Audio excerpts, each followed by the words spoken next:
What is up, YouTube? This is T Quentin1 coming at you with another video, and today I'm going to talk to you about The Dark Knight Rises, the finale of Christopher Nolan's Batman trilogy, and I'd wager to say the least loved installment of it. Let me explain. Well, it did get pretty solid reviews from critics. I believe it's sitting at a 88% on Rotten Tomatoes, and it's on the IMDb Top 250.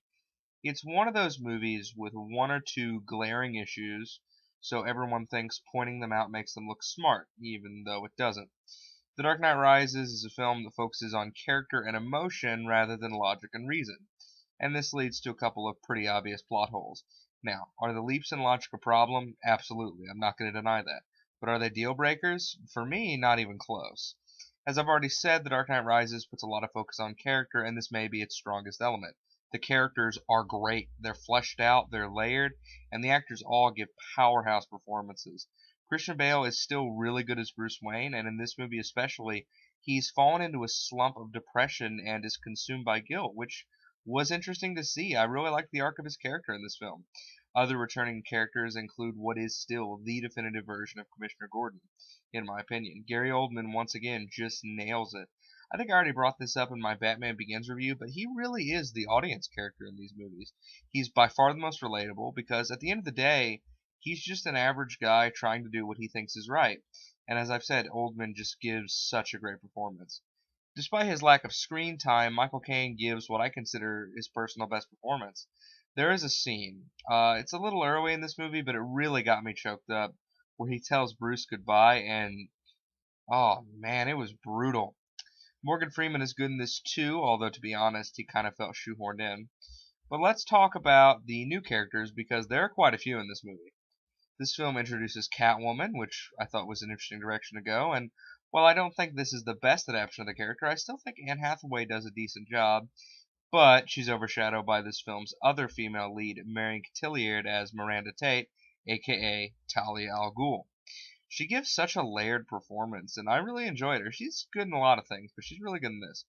Joseph Gordon-Levitt was pretty likable, as always, and while I can't say there's truly a standout here since the whole cast is just so good, I can't not bring up what a fucking badass Tom Hardy is as Bane.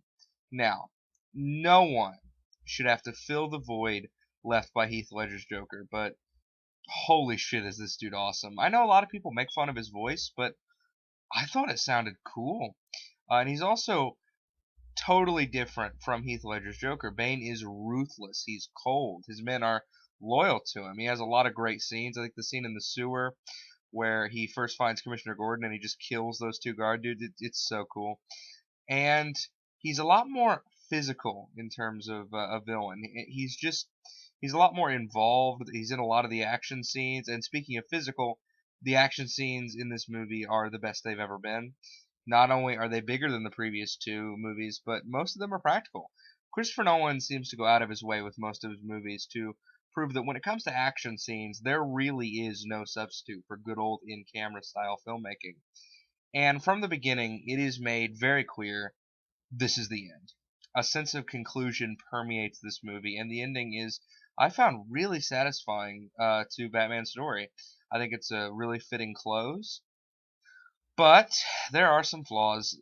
The biggest one to me, and this is kind of a personal thing, there isn't a whole lot of Batman in this Batman movie. He doesn't show up until 45 minutes in, and even after he does, he's taken out of commission again pretty quickly, and we have to wait until the finale to get more. There's plenty of action in the meantime, but it's not the same. He's still really good as Batman. He's got great action scenes, but there isn't nearly enough of him, in my opinion. And he's not the only one that's kind of given short shrift. Since the cast has been greatly expanded, there are plenty of characters that get left out of cold. The most egregious example, I think, is Alfred. I didn't like that he really only appeared in the first third, and I could have used a little more Catwoman too.